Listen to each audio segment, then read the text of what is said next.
Bismillahirrahmanirrahim. Assalamualaikum warahmatullahi wabarakatuh. Alhamdulillahirabbil alamin. Puji dan syukur kehadirat Allah Subhanahu wa taala bahwasanya hari ini kita diberi kesehatan, kesempatan dapat melaksanakan kegiatan kita, rutinitas kita sehari-hari ya. Selawat dan salam kepada junjungan kita Nabi besar Muhammad sallallahu alaihi wasallam. Nah, teman-teman semua, hari ini saya ingin menjelaskan tentang perkembangan sosial emosional pada anak usia taman kanak-kanak. Nah, di sini kita lihat, jika kita bicara tentang emosi, setiap individu memilikinya. Manusia kaya dengan pengalaman emosional. Dapat dilihat melalui ekspresinya. Misalnya bayi yang tertawa terkekeh-kekeh ketika terlihat tekan kertas bunyi itu dia tertawa, dan menangis apabila pada saat sudah basah ngumpul, udah basah pampasnya, dan tidak nyaman, mungkin karena haus, karena lapar, dia akan menangis. Nah, pada saat dia sudah merasa tidak nyaman, dia akan nampak dari ekspresinya. Nah, ini kalau masih bayi ya. Kondisi emosinya lebih mudah diekspresikan melalui kondisi fisik. Nah, kita bisa melihat kondisinya melalui kondisi fisiknya. Kalau dia senang, dia tertawa. Kalau dia sedih, dia menangis. Atau sesuatu keadaan yang membuat dia tidak nyaman. Ketika orang dewasa menanyakan kepadanya, bagaimana perasaanmu hari ini? Dia kesulitan mengungkapkan bahasa dengan bahasa verbal, susah. Kita lihat emosi itu apa. Nah, kita ingin tahu emosi itu apa. Emosi itu merupakan perasaan yang ada dalam diri kita. Baik kita orang dewasa, maupun anak-anak, maupun balita, maupun bayi ya. Perasaan senang, tidak senang, atau baik, perasaan buruk. Ada beberapa pakar menyebutkan bahwa tentang emosi seperti diktionari, emosi itu perasaan kuat. Perasaan kuat itu ada senang, ada sedih, ada takut, benci, cinta. Bagaimana perasaan senang? Ya, anak-anak, kalau misalnya sudah anak-anak, sudah usia balita, udah usia TK, kalau dia senang, dia diceritakan sesuatu, diberikan sesuatu, dia akan merasa senang. Dan ketika dia dimarahi atau tidak diberikan apa yang dia inginkan, dia sedih. Ya, kalau takut kita tahu ya, bagaimana anak takut berpisah dengan orang tua ya, benci, dia tidak suka sesuatu yang berbeda dengan pendapatnya ya. Ya, kalau cinta bagi anak itu tidak kita tahu. Perasaan cinta itu perasaan kita tahu dia happy aja ya. Mungkin ya dia cinta sama teman. Nah, dia kalau suka dia begitu datang ke sekolah, ada temannya yang sesuai, yang cocok, langsung berangkulan, langsung bersalaman, langsung masuk kelas didampingi ya, terus bermain terus bersama. Nah, tapi menurut Goleman mengatakan pikiran khas. Emosi itu pikiran khas, keadaan biologis dan psikologis, rangkaian kecenderungan untuk bertindak. Tapi Syamsuddin juga mengatakan suasana yang kompleks muncul setelah atau sesudah terjadinya sesuatu perilaku. Disimpulkan bahwa ini kan dari beberapa pakar, maka kita simpulkan bahwa emosi itu keadaan yang kompleks berupa perasaan yang dapat terlihat pada biologis karena terjadi sesuatu. Nah, kalau misalnya yang kita lihat sehari-hari ya, apalagi sebagai seorang guru, sebagai orang tua, pasti melihat sesuatu ya yang terjadi kepada anak-anak.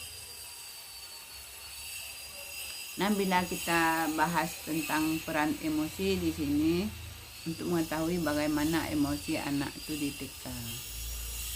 di taman kanak-kanak. Nah, dengan memperhatikan perilaku anak yang menangis, ada anak menangis di TK, ada. Mengapa dia menangis? Apabila temannya merebut mainan. Itu biasa di taman kanak-kanak itu terjadi. Makanya di situ peran guru sebagai yang bertanggung jawab untuk anak tersebut itu harus benar-benar dilihat, karena di situ ketika dia merebut mainan tanpa orang yang mengawasi, bisa jadi anak yang biasa memukul, dia langsung memukul kalau dia inginkan tidak peroleh, atau bisa saja dia menolak atau apa, dia mendorong teman atau dia merebut mainan itu sampai dengan sekuat tenaganya yang membuat temannya menangis. Nah, di situ ada guru yang mengatakan nanti, ini punya kita bersama ya, tidak boleh berebutan, ayo saling berbagi.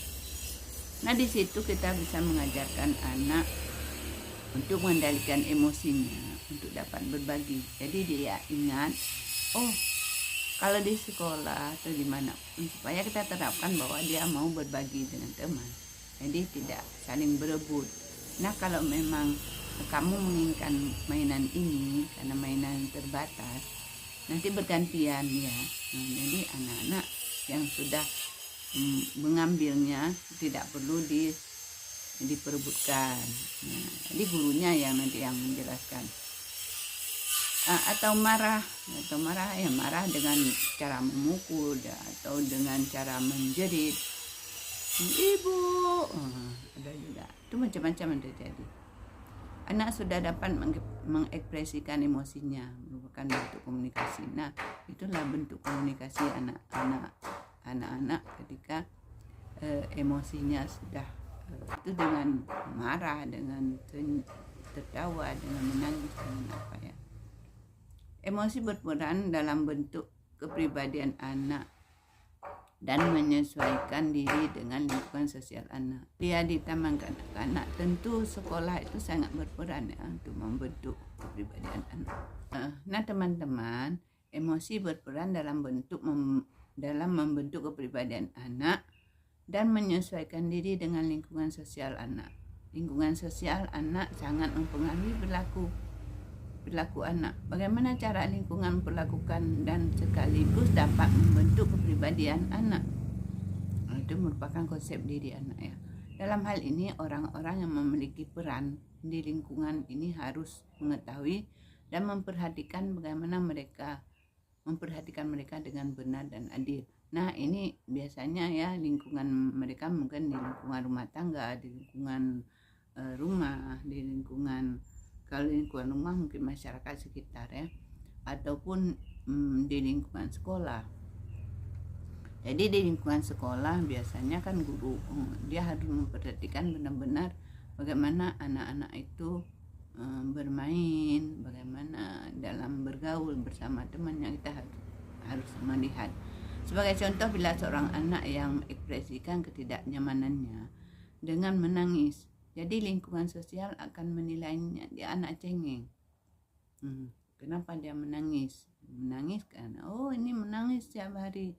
Biasanya ada anak ketika sampai ke sekolah, dia karena berpisah dengan orang tuanya menangisnya menangis terus, yang membuat gurunya kadang-kadang menjadi kurang nyaman atau menjadi kesel ya. Tadi dari kesel dia melabelkan anak itu anak cengeng. Anak itu diperlakukan sesuai dengan penilaian tersebut dan mengolok-olok dan mengucilkan, atau bisa juga overprotective, sangat mempengaruhi kepribadian dan penilaian kepribadian anak. Jadi di sini guru itu harus dapat membuat anak itu nyaman. Kalau anak itu masih merasa tidak nyaman, dia otomatis kan menangis kurang ya, karena ketidaknyamannya. Mungkin dia ada sesuatu yang kita tidak tahu, atau terjepit, atau kaos kakinya terlalu sempit, di situ ada terjepit kukunya atau apa. Kita harus memperhatikan. Kadang orang tua buru-buru menggunakan sepatu atau atau bajunya yang terlalu ketat atau apa, yang kita harus memeriksa sebagai guru atau lingkungan sosial yang dekat dia dengan siapa, itu harus diperhatikan bagaimana. Nah, emosi yang menyenangkan juga dapat mempengaruhi interaksi sosial anak melalui reaksi-reaksi yang ditampilkan di lingkungannya. Reaksi lingkungan sosial dapat juga membentuk tingkah laku emosi yang dapat diterima oleh lingkungannya. Misalnya anak mau berbagi mainan, nah itu seperti tadi kan memperebutkan. Nah, ketika itu dibiasakan anak-anak bermain saling berbagi, ayo, karena permainannya sedikit kan guru bilang ayo kita saling berbagi anak-anak ya. Nah, ini siapa yang udah mengambil ini setelah bermain memberikan kepada temannya. Nah, dengan itu anak yang suka berbagi bersama ini adalah hal yang menyenangkan bagi anak yang mempertahankan egosentrisnya dengan melempar mainan ketika marah dan reaksi yang muncul dari lingkungan. Misalnya kurang menyukai atau menolak, itu reaksi yang kurang menyenangkan. Ini membuat anak harus memperbaiki reaksi ekspresi emosinya agar diterima lingkungan. Jadi kalau anak-anak yang suka nangis, yang suka ini, kawan-kawannya itu agak kurang bisa menerima ya. Makanya dari itu kita memberi sesuatu supaya dia dapat bermain bersama, supaya dapat nyaman ya, kawan-kawannya nyaman, jadi anak-anak bisa diterima di lingkungannya. Nah, tingkah laku yang sama yang dilakukan berulang kali menjadi kebiasaan, seperti anak yang ramah, yang suka menolong, merasa senang dengan perilakunya. Misalnya ada kita melihat ketika anak-anak bermain, ayo kita bermain bersama, ayo. Lalu dia bermain menyenangkan dan ada komunikasi di situ. Kamu menjadi pak supirnya, aku yang membawa truknya atau apa. Di situ permainan yang menyenangkan. Nah, maka lingkungan juga menyukai serta menerimanya. Nah, lingkungan yang dia ramah, dia yang sering happy ya, yang menyenangkan, kawan-kawan juga menerima. Ketegangan emosi anak dapat menghambat dan mengganggu aktivitas dan mental anak. Jadi yang emosi dapat menghambat, mengganggu aktivitasnya.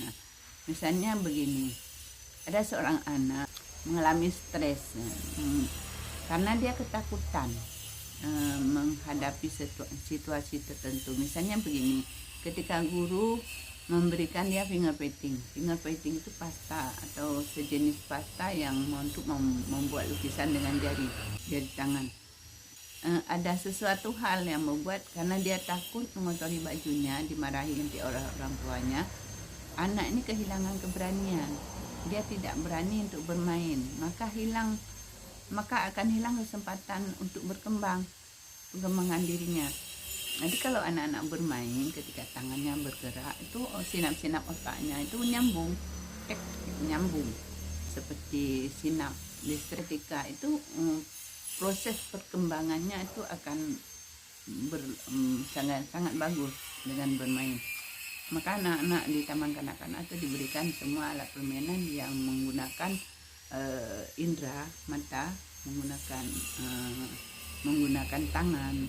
Jadi misalnya seperti melukis dengan jari, itu jarinya bergerak dan matanya memperhatikan dan otaknya memikir apa lagi yang akan kulaksanakan. Terus membuat plastisin, bermain dengan plastisin, jadi dia sangat gembira, sangat senang, di situ happy. Itu rata-rata anak yang diberikan plastisin senang sekali, saya lihat. Mungkin ini saja dulu yang dapat saya sampaikan, dan kurang saya mohon maaf. Jangan lupa teman-teman untuk subscribe ya, like ya. Saya akhiri, assalamualaikum warahmatullahi wabarakatuh.